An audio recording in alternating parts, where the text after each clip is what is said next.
Okay, hello everybody. My name is Victor. Welcome to the channel. If you're new, don't forget to subscribe. If you're an old subscriber, make sure that you share to your friends interested in business analysis, in tech, business training, and professional certifications. Okay, like I said earlier, my name is Victor. I'm going to be your anchor for this curriculum description. In this course, we're going to be looking at the Certified Business Analysis Professional, the CBAB. This curriculum is owned by IIBA, right? So you have other lower levels like the entry-level certifications for business analysis, but we're going to be considering the professional level, which is called CBAB. So I'm going to be looking at all of the things that we're going to be learning. You might be wondering and asking yourself, what is business analysis? Who is a business analyst? How is the structure of the BABOK, right? So the BABOK at version 3 is the business analysis body of knowledge. So you call this business analysis body of knowledge. So it's all of the theory behind how change can happen within an organization, within an enterprise. So if you're asking yourself and you want to know what business analysis is, it's just the practice of enabling change, growth within an organization, within an enterprise, right? For you to cause growth, for you to cause change, for you to foster progress, you need to be a business analyst to be able to drive such kind of change. And for you to do that, you need to look at some of the key concepts, some of the core concepts of the business analysis model, right? So you need to look at changes. So every step that is involved in transforming the needs of an organization into solutions. So in business analysis, we're looking at changes, right? We need to drive change. So all of the steps that is involved in you trying to cause change, to cause growth within an organization, you call that changes. And before you do that, you must look at the needs, right? You must look at the business problem.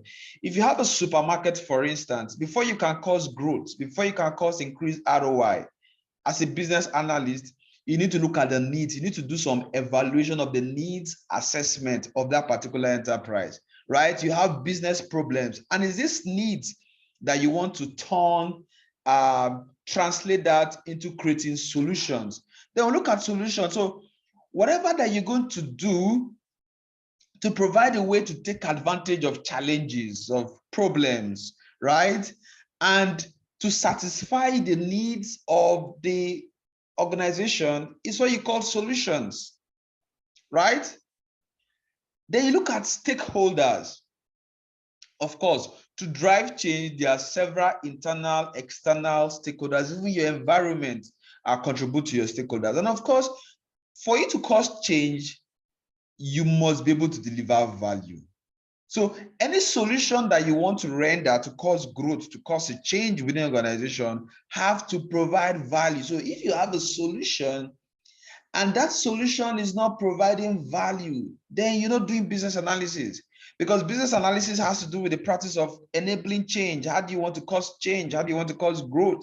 So whatever solution you put at the table must be of great value. And of course, we're going to be looking at context.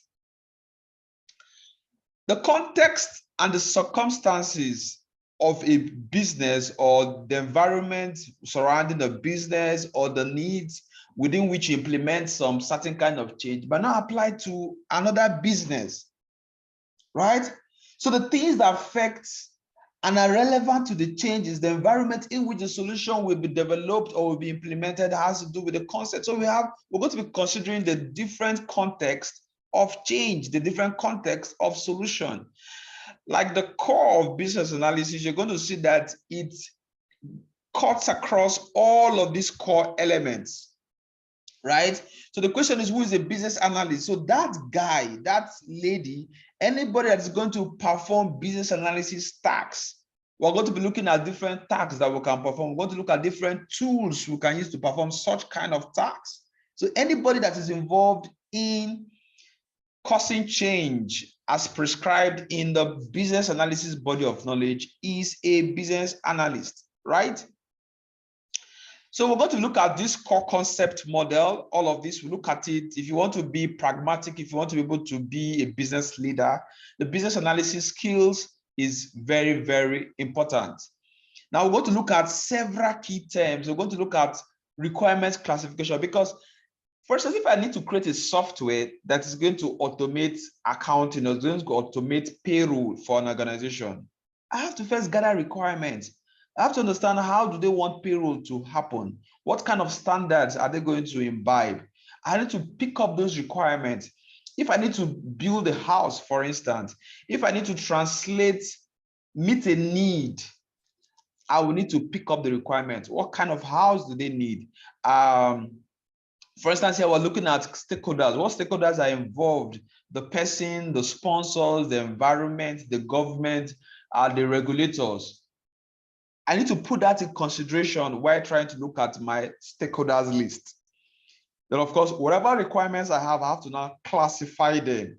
And that's going to help me do my designs. Then in business analysis, planning and monitoring, some of the key and important things we're going to be looking at, we're going to look at how do we plan business analysis approach, right?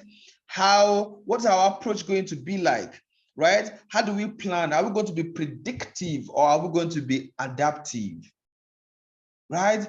Do we want to forecast in our plan or do we want to adapt as we plan, right? What's the level of formality? So we're going to be looking at all of those concepts in you planning, because business analysis has to do with a lot of planning, and you don't just plan, you also monitor whatever you have planned to make sure that all through implementation of your plan, you keep to those KPIs. Then we're going to look at stakeholders engagement, right? I've just talked about giving an instance of building a house or building a software. There are several stakeholders that are going to be involved. For instance, if you are building a software, you're going to have the development team, you're going to have the project sponsors, you're going to have, for instance, if that software has to do with e-payments, stakeholders also involve the payment processor. Is it going to be PayPal? Is it going to be Paystack? Is it going to be Bitcoin? Is it going to be crypto? All of these are stakeholders. That's going to tell if your project is going to be successful or not. Then we're going to look at governance, right? Because governance has to do with decision making. So you don't just make a decision without a plan, right? Every organization will have how to do change control, how they manage changes within a plan, how approvals are being done for any kind of project, for any kind of change that needs to happen. So we're going to look at business analysis governance. They also look at information management, right? Now, the thing about information management is that we need to see how the organization will manage information. How complex is it going to be? What's going to be their form of communication? Is it going to be formal? Is it going to be informal, right? What's the length of time between the team and the sponsors? How would they do their communication, right? How are we going to reuse any of these communication means or communication documents? Then, of course, we're going to start identifying business analysis performance improvement. So these are the things we're going to be looking at. How do we do performance analysis? How do we have KPIs and know whether we're doing well or we're not doing well? How do we analyze our result? How do we recommend actions for improvement? So in this knowledge area, these are the things we're going to be considering. Then, of course, elicitation and collaboration. You cannot cause change within an organization, or for instance, the example I give to you about a supermarket, without elicitation. So elicitation has to do with calling forth. It has to do with atomizing. It has to do with putting to paper, right? All of the requirements from your stakeholders. If you need to make rice, for instance, you need to pen down all the things you need to make that nice rice. Can it be fried rice? Can it be jollof rice? Can it be pottage? Can it be whatever? You need to elicitate. You need to write that down. You need to draw out your requirements. So that's what you call elicitation. And in doing that, you cannot do that without collaboration, without subject matter experts, right? If you need to build that house, you need to itemize all the things needed for you to build that house. And you cannot do that without your subject matter expert. You need to work together with other stakeholders for you to achieve that. So in this knowledge area, we're going to be looking at how do you prepare for elicitation. Of course, before you can prepare, you need to understand the scope. You need to understand, for instance, if you are to build a software that is going to service a country, it's going to be different from when you're building a software that's just going to service a state. And it's going to be different from building a software that's going to service a county. Now, look at the users you're going to have, either within a county, within a state, within a country. So you need to prepare. You need to also conduct the elicitation. Then, of course, you need to confirm, because there are several ways to confirm most of these elicitation results. Because you don't want a situation whereby you want to build A and you just start building, you just start causing change, you just start implementing the solutions without the project sponsors or the stakeholders confirming such elicitation. It might lead to non-acceptance. Then we're going to look at how do you communicate all of these business analysis information and how do you manage your stakeholder collaboration. We're going to look at all of these things in this course. Then we're going to look at requirement life cycle. The thing is that for all of the requirements that you have elicited in your elicitation and collaboration, they are typically going to have a life cycle. So of course, like in project management, you say you have a product life cycle, you have project life cycle. In business analysis, we also talk about requirement life cycle, because requirements are the core of business analysis. If you do requirements properly, you get a good project at the end of the day. If you don't have good requirements at the end of the day, your project, your change, your solutions will make no sense. So because when we say requirement life cycle, we're trying to talk about each of those requirements that you've elicited. Not all will make it at the end of the day. So some will be retired, some will be deleted, some will be stored for reuse, some will finally now be approved for use, right? If I want to build a software, it's not everything I have atomized that I'm going to now use at the end of the day. You need to also trace the requirements, see how they relate to each other, right? So you want to see the relationship between requirement A and requirement B. If I'm going to cook a pot of soup, for instance, what's the requirement between the quantity of water and the size of soup I want to make at the end of the day? If I want to make bread, what's the requirement? What's the relationship between flour and maybe the butter I'm going to be using? Because if I'm going to reduce the quantity of butter, will I be increasing the quantity of flour, or will I be increasing the quantity of yeast? These requirements, they have relationships. So we want to see what level of formality, right? What's the relationship? Now we need to maintain these requirements. Of course, we need to prioritize them. Not, like I said, not all the requirements for a particular solution, for a particular change, to grant solutions to the needs of an organization is going to make it through at the end of the day. So you need to assess this requirement, and of course, at the end of the day, gain consensus, look at how you can track, communicate approval, and get a stamp on the requirements that you're going to use to implement a solution. But before you implement a solution, you need to do your strategy analysis.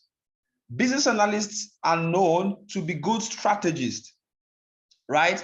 And for you to analyze a strategy that will turn into your solution, you need to analyze the current state of the business. So in strategy analysis, we're looking at you identifying strategic, tactical business needs, and how do you respond to these needs, right? How do you respond to these needs? How do you align your change strategy? So analyzing the current state of the business, it's very, very paramount. You have to know how to do root cause analysis. You see a business that is falling, that is not having good ROI, that is having a huge churn, customer churn rate, that is having the employees leaving.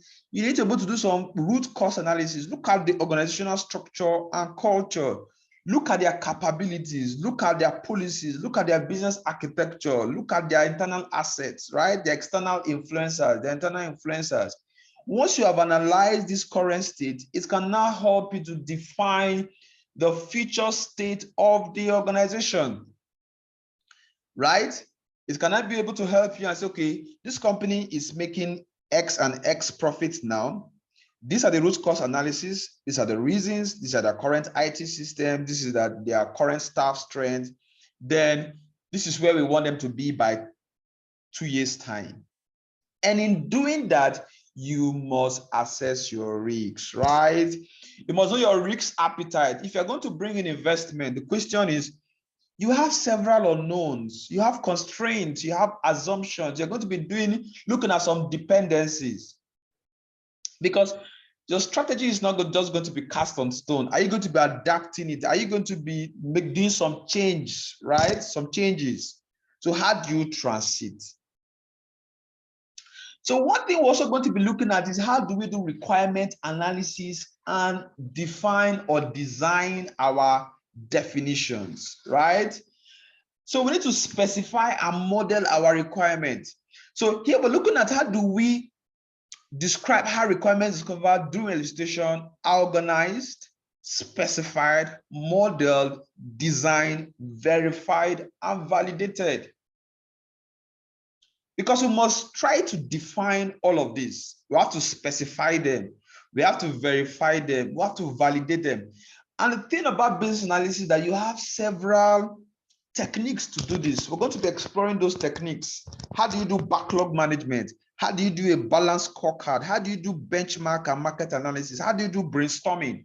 Because for you to be able to achieve some of these things, you don't do them just like a one-man show. You might have a team, you might need to brainstorm, you might need to research, you might need to even do decision analysis, kind of analyze your decision, look at standard guidelines. You might need to do financial analysis at times. You might need to do interviews. You might need to do some mind mapping, like try to extrapolate your ideas and see how they do. And of course, whatever solution that you want to render, you must be able to measure it. You need to assess the performance and value of an existing solution. See how to discover, see how to recommend, see how to remove all of those barriers and constraints preventing realization of a solution. You see so many enterprises, so many businesses, they don't have change, because business analysis has to do with change, causing change. How do you look at the needs and propose changes, right? Or rather propose solutions that's going to now cause a change and going to cause an increased ROI or strategic vision to be accomplished, right? We're going to look at, how do you measure? What kind of metrics, performance metrics are you going to be using? We're going to look at all of the techniques we're going to use to do all of this hands-on. I have quite a lot of tools, quite a lot of templates you could use to achieve this. How do you analyze your solution and see how it's performing? And of course, you're going to have some enterprise limitation, no doubt, right? Several limitations are going to hinder you from deploying your solution or even evaluating it. It can be stakeholders, it can be how the organization is being structured, and it can be the location even. It can be the concerns of C-level executives like the chief financial officer, the chief technology officer, the chief security officer, the chief, all of those C-level executives. You need to be able to assess the limitations that you have. Then of course, you want to be able to adjust and do your recommendation. They're also going to be looking at some underlying competencies, right? So there are some things you should be able to do as an analyst. You should have analytical thinking and problem-solving skills. You typically cannot do that